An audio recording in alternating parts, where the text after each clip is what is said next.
На сегодняшний день диспансеризацию прошли более 19 тысяч детей. Из них 180 получили направление на лечение в российских лечебных учреждениях. Данная акция проходит при поддержке России под девизом «Здоровье каждому ребенку Республики Абхазия». Напомню, что осмотры проводят российские детские врачи самого высокого уровня. Поддержку оказывают Минздравы России и Абхазии, а также Национальный медицинский исследовательский центр здоровья детей, Народный фронт, Фонд президентских грантов. Диспансеризация продлится до конца мая. Всего осмотр пройдут более 20 тысяч детей во всех районах Абхазии.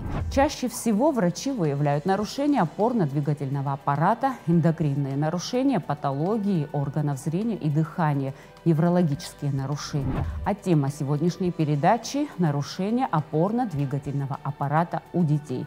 Вы смотрите программу «Пациент». Мы выходим в эфир по вторникам на канале Абхазского телевидения. От чего формируется плоскостопие у детей? В каком возрасте нужно начать исправлять сколиоз? Какие физические нагрузки помогут укрепить тело ребенка? Эти и другие вопросы мы будем обсуждать сегодня. И для этого мы пригласили к нам в студию врача-ортопеда, травматолога, работника детской краевой больницы и детской больницы города Ставрополя Владислава Назаренко. Владислав Сергеевич, добрый день. Здравствуйте.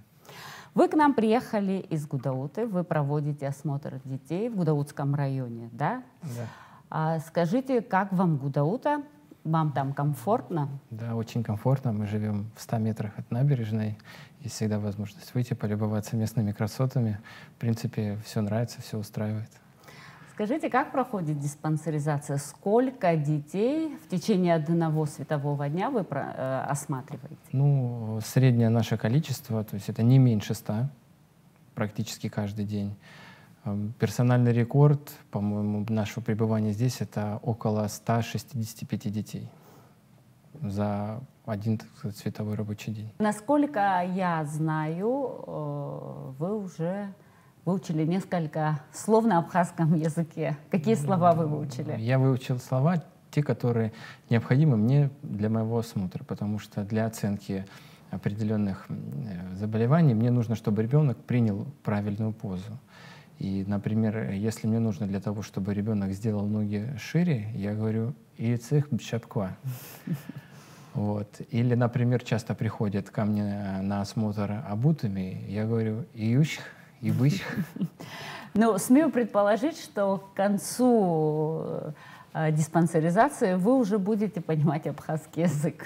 Понимать вряд ли. Честно признаться, я веду словарь.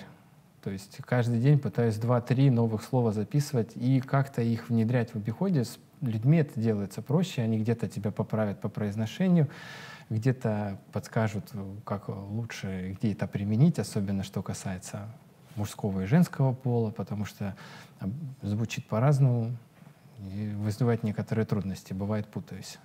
Теперь давайте уже перейдем непосредственно к обсуждению нашей сегодняшней темы. По предварительным итогам, чаще всего врачи выявляют нарушение опорно-двигательного аппарата у детей. Это, я так понимаю, какой-то общий диагноз, да? Конкретно какие заболевания встречаются? Каждый день мы заканчиваем тем, что мы формируем один отчет, где мы выписываем количество нозологий и кодируем их по МКБ. В среднем, я вот ознакомился недавно, от 70% от общей массы детей, к сожалению, в той или иной степени имеют какую-то патологию опорно-двигательного аппарата. Если говорить вот в процентном соотношении, то где-то 60% это доля плоскостопия, где-то еще 10% это сколиоз той или иной степени. То есть я не буду сейчас подразделять там нарушение осанки, грубо говоря. Да. То есть в основном сколиоз и плоскостопие. Сколиоз и плоскостопие, если брать самые основные, конечно.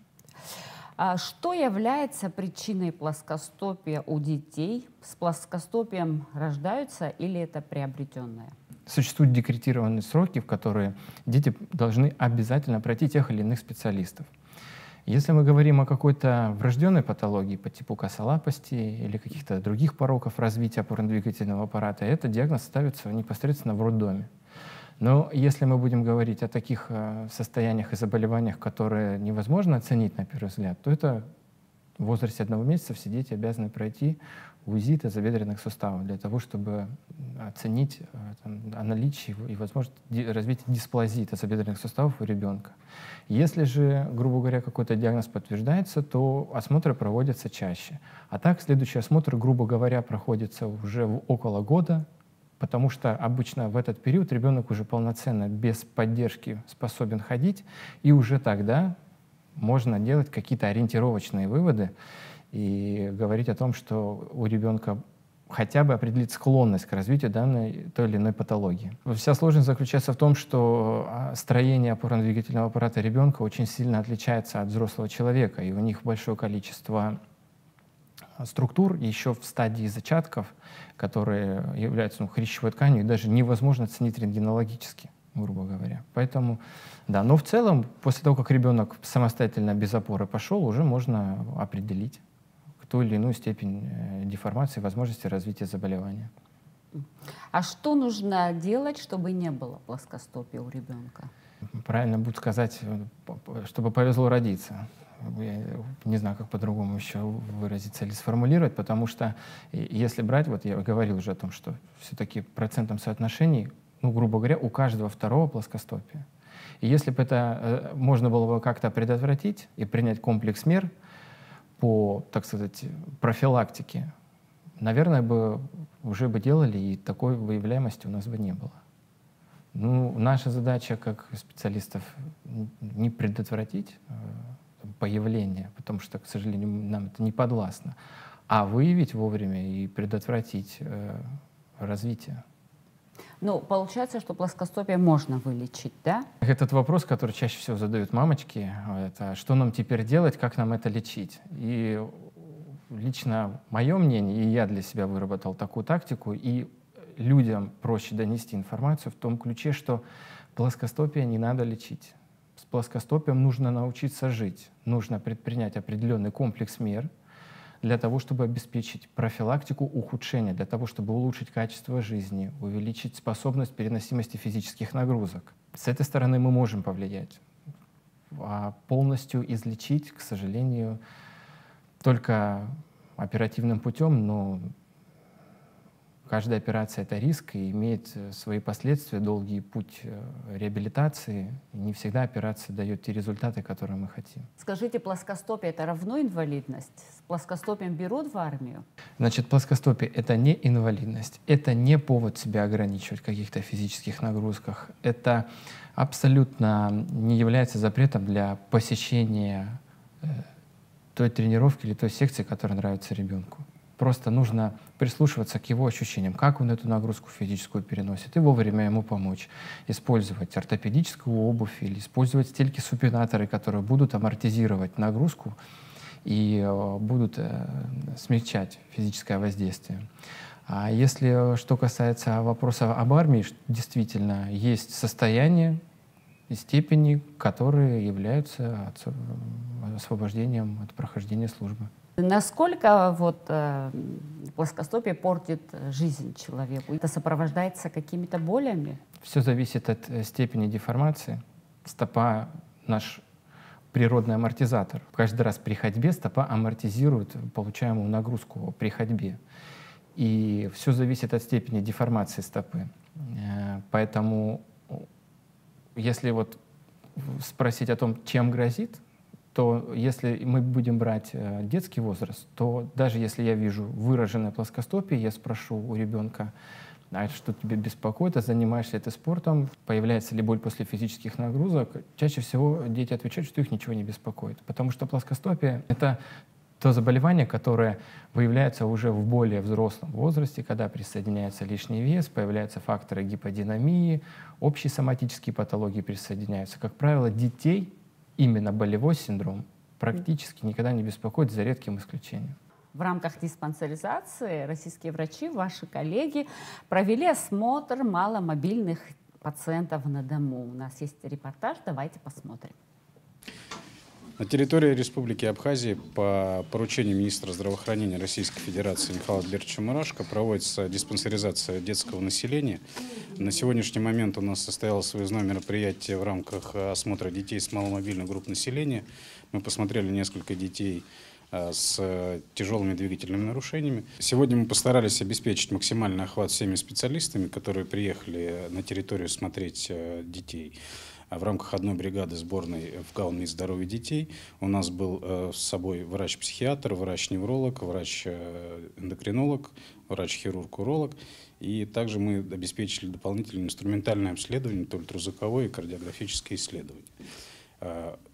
Каждый специалист с мамой проговорил все необходимые рекомендации, и будет рассмотрена возможность на дальнейшее получение помощи в рамках Республики Абхазия и также Российской Федерации. Мы со своей стороны сейчас смотрим еще сопровождение по документам, видим, что есть то, что можно дополнительно чем помочь. Здесь есть детки, сегодня у нас были с гражданством Российской Федерации, и по программе, индивидуальной программе реабилитации они могут получать инвалидные коляски, могут получать разные технические средства реабилитации.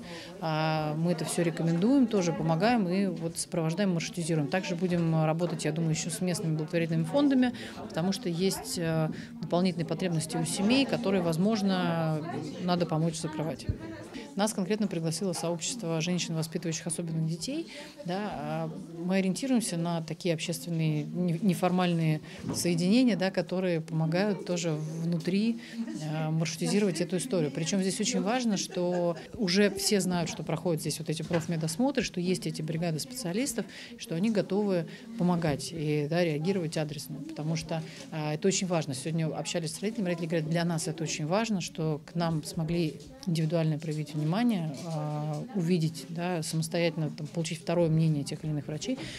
Потому что наука, в принципе, не стоит на месте, все двигается, да, и мы можем давать какие-то новые рекомендации, ну, не мы, а врачи, да, коллеги, могут давать какие-то новые рекомендации, о которых, возможно, раньше не знали.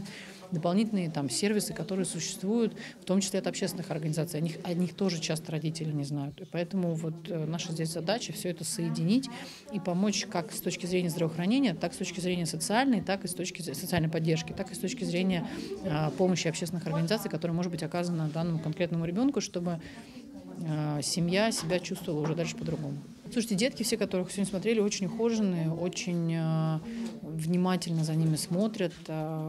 Состояние хорошее. Владислав Сергеевич, продолжим с вами беседу. На что нужно обращать внимание родителям, чтобы вот не упустить такое заболевание, как плоскостопие? Я сторонник того, чтобы не пропустить выявление заболевания, лучше вовремя приходить к врачу и диктерированные сроки показывать своего ребенка тому или иному специалисту, для того, чтобы все-таки обеспечить профилактику возникновения или ухудшения заболевания ребенка.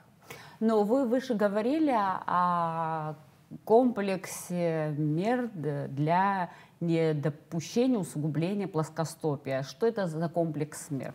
Многие родители думают, что если, допустим, ребенок активно занимается спортом, посещает какую-то секцию, будь то это футбол, баскетбол или какое-то единоборство, или даже, например, занимается какими-то танцами, то это, к сожалению, данные виды физической активности не дают специфической нагрузки, которая бы способствовала именно профилактике дальнейшего развития плоскостопия. То есть это индивидуальные занятия, индивидуальные движения, которые не встречаются обычно при выполнении каких-то обычных упражнений. На большое количество организаций, где детей собирают группы, грубо говоря, по схожести заболеваний, где они выполняют определенного рода упражнения, у них есть специальный инвентарь, они имеют большой опыт работы с этими нозологиями, но я все-таки всем родителям говорю о том, что если вы хотите действительно помочь своему ребенку, то хотя бы элементарно на бытовом уровне какую-нибудь статью в интернете нужно прочитать для того, чтобы понять, что такое плоскостопие, как оно формируется, почему оно появляется, какое оно бывает. Не надо быть сильно образованным и очень умным для того, чтобы понять хотя бы элементарные основы. И если ты будешь немножечко понимать, разбираться, ты уже сможешь великое множество пособий в интернете, который ты можешь использовать, выбрать то, что тебе нравится, то, что для тебя подходит, грубо говоря, то, что ты можешь себе позволить. Поэтому, когда я разговариваю с родителями, я им прежде всего говорю о том, что разберитесь, поймите, посмотрите, и мы можем посещать кружок, мы можем переложить ответственность на кого-то в конце концов. Но пока это не внедрится в привычку, в каждодневную, как чистку зубов, я обычно так говорю, для того, чтобы родители понимали, насколько часто нужно этим заниматься, обычно дело не сдвигается с мертвой точки. То есть только тогда, когда человек сам понимает суть проблемы, сам ее осознает, у него есть стремление, и он интересуется, у него есть какая-то теоретическая база знаний, хотя бы общебытовая, тогда это часто сопровождается положительным результатом. Давайте поговорим теперь о сколиозе. Что является причиной сколиоза? Что вот касаемо и плоскостопия, и сколиоза, это полиэтиологичное заболевание, которое имеет большое количество факторов развития. Это может быть и генетические особенности, это может быть и ареал обитания, это может быть и, грубо говоря, качество питания, это может быть большое количество других соматических патологий, сопутствующих, которые будут влиять на развитие опорно-двигательного аппарата. Это отсутствие культуры осанки, это отсутствие общей физической подготовленности и неразвитие мышечного тонуса. Поэтому так однозначно ответить трудно на данный вопрос. Это большое количество факторов должно переплетись или нет для того, чтобы данное заболевание развилось. Когда я готовилась к нашей беседе, я искала информацию в интернете и наткнулась на вот такую информацию, что существует статистика, что болезнь чаще всего, сколиоз, встречается у девочек, чем у мальчиков. Это действительно так и с чем это связано?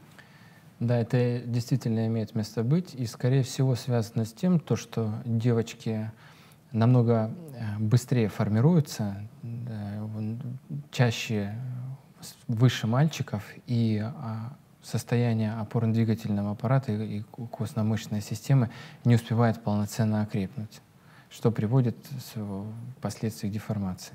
Можно ли вылечить сколиоз у ребенка, или же можно только остановить рост сколиоза? Чтобы мне было проще ответить на данный вопрос, наверное, немного надо будет наших зрителей ознакомить, на основании чего вообще выставляется сколиоз. Потому что сколиоз — это не только клиническое обследование ребенка, но это инструментальное исследование, рентгенография грудопоясничного отдела позвоночника в двух проекциях. Измеряется угол Коба, и вот он уже у нас является ориентиром для выставления степени. В пределах нескольких градусов действительно можно своему ребенку помочь. Но излечить от сколиоза кардинально нет.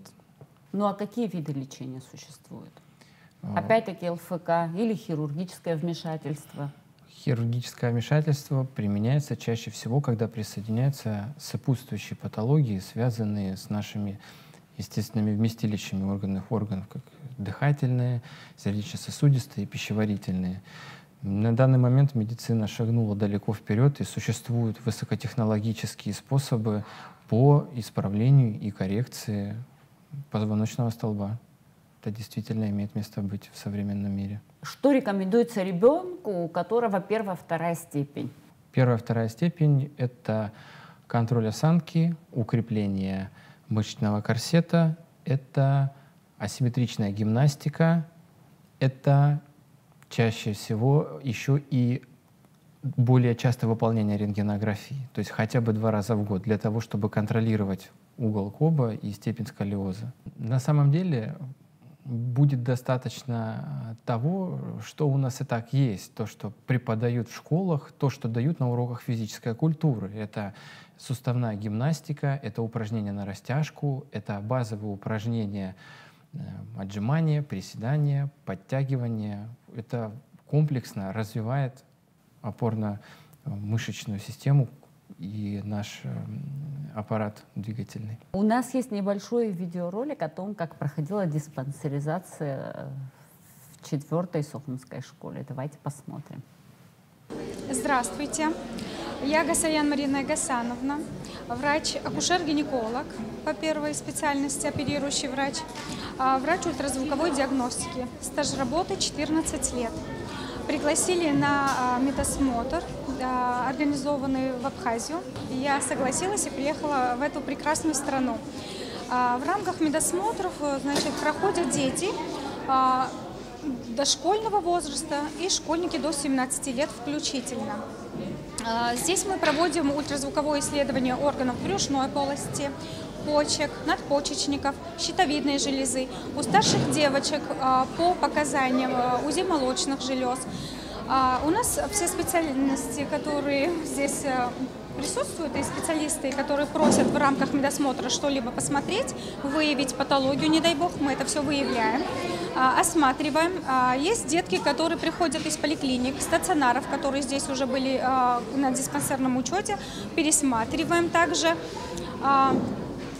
И родители, которые просят что-то смотреть от участковых докторов, естественно, мы не отказываем. Все осмотрены детки, то есть по просьбе родителей и докторов, даже местных докторов. Очень приятно, что родители доверяют нам, это большой плюс. Мы обговариваем каждого ребенка, каждую ситуацию, каждую патологию, стараемся помочь. Выявляются патологии на медосмотре и дальше уже передается по нозологии, по специальностям и дальше с медсестрами, либо докторами, которые непосредственно курируют данную школу, грубо говоря, дальше ребенок передается уже по месту жительства. Ну, либо уже, если это уж крайняя какая-то мера, то в стационар переводится. Старшие мои детки, они в 5 классе, они прошли в 12-й школе на Маяке диспансеризацию. И вот на прошлой неделе была у них диспансеризация у моего ребенка в вспомогательной школе номер 3, где мы познакомились с врачами и предложили Диму тоже провести Диме диспансеризацию. И вот так вот мы узнали, что есть диспансеризация, что есть врачи из России, которые смотрят детей. И так как у меня ребенок инвалид, естественно, я пошла с ребенком туда. Ему поставили все-таки диагноз, то, что у него не ДЦП левосторонних конечностей, а внутриутробный инсульт. Не знали, мы 10 лет лечили ДЦП ему. Мы давали ему нагрузку на сердце, то есть это его заставляли приседать, лазить там, все время делали ему всякие нагрузки, растяжки, ходьбу. Это то, что было категорически ему запрещено. И получается, что слава богу, что хотя бы это вот сейчас узнали мы, и не закончилось ничем хуже это. Это ж мог быть второй инсульт. И нужно, чтобы все родители ходили, бабушки, дедушки, чтобы приводили деток, находили время на то, чтобы посмотрели врачи. Лучше быть уверенным и знать, что у твоего ребенка все хорошо, что он здоров, чем ошибочно лечить диагнозы. Что родители должны знать о сколиозе? На что они должны обращать внимание? 24/7. Во время ходьбы, приема пищи, нахождения за столом, выполнения уроков или даже сидя на диване. Это уже очень большой фактор, который будет препятствовать развитию или возникновению сколиоза. Правильная осанка, к которой нужно стремиться. Культуру которой надо вырабатывать с раннего детского возраста, для того, чтобы ребенок рос, и для него это было нормой. Потому что чаще всего проблема сколиоза выявляется, это 1-2 класс, это самый распространенный возраст, при которых возникает сколиоз. И тогда уже дети имеют свой нрав, свой характер, и до них трудно донести вообще необходимость о том, что, оказывается, какую-то осанку нужно там держать и соблюдать. Поэтому я думаю, что где-то с 3-4-летнего возраста уже, так сказать, механическим многократным повторением ребенку надо говорить, внушать о том, что за осанкой нужно следить. И даже более того, дети не понимают, когда им говоришь «сделай спинку ровно». То есть надо подходить и механически выпрямлять плечи, поправлять его для того, чтобы он уже на подсознательном уровне запоминал, как ему нужно держать спину. Если говорить о диагностики на бытовом уровне, то, на мой взгляд, достаточно будет обращать внимание хотя бы на уровень стояния надплечий и высоту стояния углов лопаток. Это совершенно нетрудно.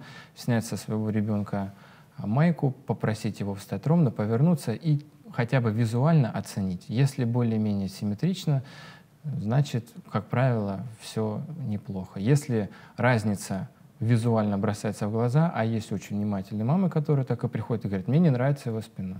Вот мне кажется, что одно плечо ниже другого. То есть они проявили бдительность, они пришли.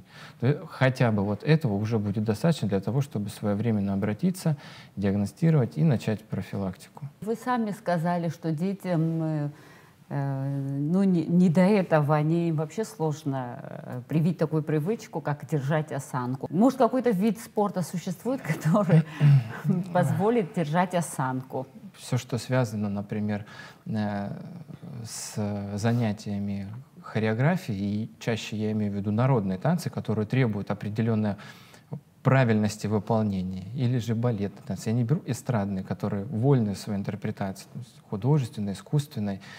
Не обязательно, грубо говоря, держать осанку. Но есть определенные категории и группы лиц, те, которые особенно занимаются народными, национальными танцами, да, у них действительно очень хорошая осанка, которая сохраняется с ними практически на протяжении всей жизни. Какой сколиоз самый опасный и к чему приводит он, если его не лечить? Опасность сколиоза появляется при увеличении его степени, потому что если мы говорим первой, второй и даже третьей степени, это не является противопоказанием для занятия спорта. Это практически не оказывает никакого влияния на жизнь ребенка, это может быть только в виде косметического дефекта. Но если же деформация позвоночника становится катастрофической, то нарушается работа внутренних органов, дыхательная система, сердечно-сосудистой и даже в некоторых случаях пищевода и трахеи. Поэтому здесь нужно также комплексно подходить к вопросу, так сказать, лечения и влияния этой деформации на общее состояние. Образование сколиоза может каким-то образом связано с телефоном? Ну, не секрет, что все наши дети очень много времени проводят за гаджетами и ведут сидячий образ жизни. Именно как раз-таки частое использование гаджетов и неправильное нахождение за столом во время игры на персональном компьютере и способствует формированию неправильной осанки. Но это уже не сколиоз, это уже больше будет идти о кифотической деформации, образование так называемой холки, которая чаще всего формируется от вынужденного положения достаточно длительного по времени и достаточно частого. То есть практически каждый день одинаковая статическая поза формирует деформацию, которая потом очень трудно поддается исправлению. В целом, если подводить итог, мы можем сказать, что физическое состояние ребенка связано с образом жизни, исключая те случаи, когда человек уже рождается со сколиозом. И дайте, пожалуйста, рекомендации родителям и школьникам, как быть здоровым. Ничего нового не расскажу, никакого секрета не открою. Это такой же комплексный подход по формированию правильных привычек питания разнообразного, занятия спортом, физической активности, выполнения физкультуры. Тем более здесь при таком количестве больших водоемов, моря, солнца, витамин D, все условия для того, чтобы иметь самых здоровых детей. Владислав Сергеевич, спасибо вам большое. Спасибо за то, что нашли время и пришли к нам в студию и ответили на мои вопросы. Я думаю, что наша беседа будет полезна родителям. Спасибо большое. И вам спасибо. В Республике Абхазия в 2025 году стартовал уникальный проект. С февраля по июнь, благодаря поддержке Российской Федерации, более 25 тысяч детей и подростков из Абхазии смогут пройти комплексную диспансеризацию. Во всех районах республики осмотры проведут детские врачи самого высокого уровня. Проект координируют и поддерживают Минздрав России и Абхазии, Национальный медицинский исследовательский центр здоровья детей, Народный фронт и Фонд президентских грантов. Бригады медработников из Московской, Воронежской и Саратовской областей, а также из Москвы, Республики Адыгея и Ставропольского края приедут к детям. В состав каждой бригады входят абхазские врачи и медсестры. За каждой медицинской бригадой закреплен российский мобильный комплекс со всем необходимым оборудованием. Ну а я напоминаю, что любые заболевания, обнаруженные на ранней стадии, гораздо легче лечить без последующих осложнений. Относитесь к своему здоровью ответственно. Регулярное прохождение диспансеризации необходимо вне зависимости от самочувствия. Не оставляйте на потом комплексное обследование своего организма. Проверьте свое здоровье и позаботьтесь о здоровье своих родных и близких. На этом я прощаюсь с вами. Будьте здоровы и до новых встреч!